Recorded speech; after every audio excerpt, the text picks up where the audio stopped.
Hello, I'm Notes, and it's still a very metal Christmas. If you're a Torontonian such as myself, you'll notice around this time of year, our fair city has a bit of an obsession with this particular holiday decoration. We've got big balls!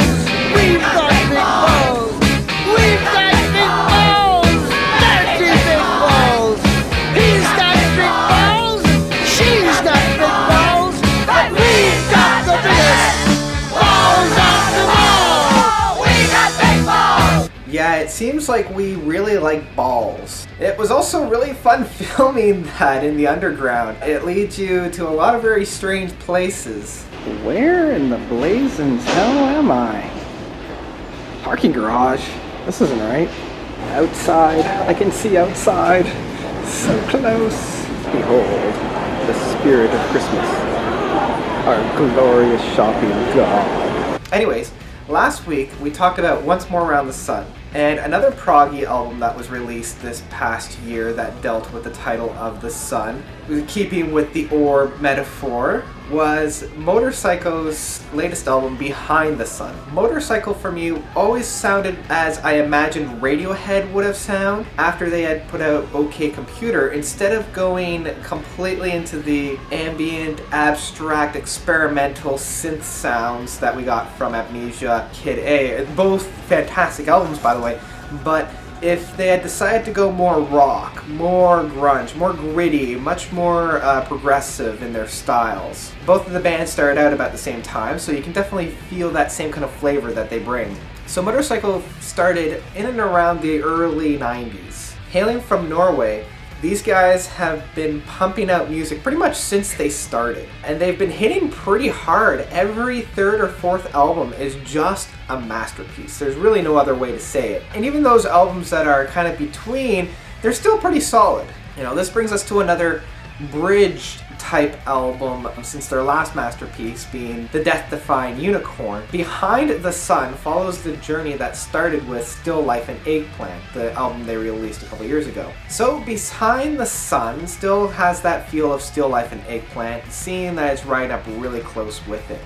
We have that grungy, gritty, hard rock feel from those jazzy jam kind of sessions with the experimentation and that new sounds that are still kind of splattered throughout the album. The vocals are still raw, and they're still passionate as always. This is one of the trademarks of Motorpsycho that I really, really enjoy. And even the guitars and the drums and all those sounds are still pretty raw. You know, they're still not polished at all. They're very organic. But even though they're still very raw, all of those notes that they're playing are perfectly placed, even when they're flying off the map, which they do constantly. This is one of my favorite parts about this band, is their ability to come apart at the seams and play sections of a song with just hankering down, you know, hankering down the bass line, or hankering down the drums, or hankering down the chord progression, and having everybody else just fly away, you know, going completely off the map. You know, almost like a jam session from Frank Zappa, where he'll just go off for like 20 minutes and then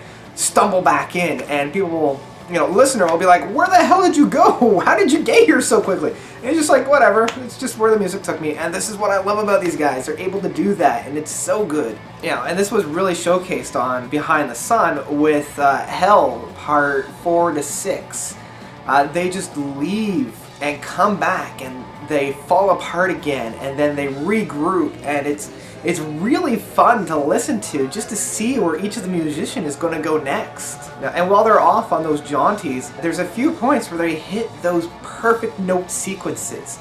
You can see the note coming, and you know that the build-up is coming, and you're just following along, and then when it finally gets there, it's such a satisfying payoff. And this is really evident in the song of The Promise, where they build that one note progression, and then they hit it, and you're like, yes, you did it!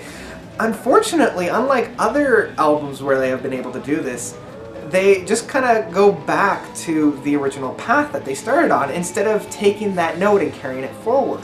This is one of the criticisms that I have about this album, and some of the past ones, where, you know, I know that they're able to take that plateau and then just keep going with it, instead of just taking it and then going right back to where they kind of began. But for the most part, it's solid music. You got the solid musicianship, you got the solid songwriting, so that is all found here, and it's still delicious. They know what they're good at, and they keep at it. But again, I wasn't really quite blown away with this one like past projects that they've done. Even with Heavy Metal Fruit, with Gullible's Travel, these moments where I was just taken back by how good the songs got, we never really reach it on this. With Behind the Sun, it's just kind of a journey, and there's no real moment where you're just like, this was so beautiful. But we do have that closing track, that Hell Part 7, Victim of Rock. What started on Still Life with Eggplant, you know, they opened it up with Hell, and this album has the 4th to the 6th installment, and here we have the 7th installment. I mean, the riff is so meaty, the vocals are so raw and so passionate, and this is what I love about this band. And Hell Part 7 is a perfect example of that, falling apart at the seams, wandering around, you know, exploring off the map, getting off the table, and just jamming away, seeing what comes up.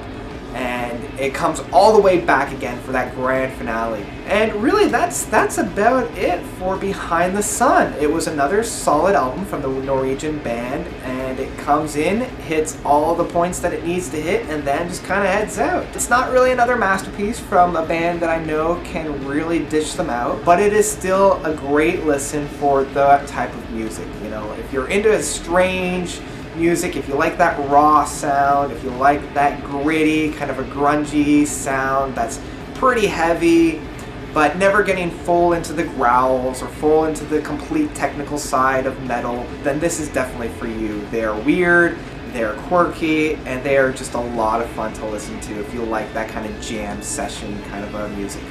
And that's it. All right, notes out.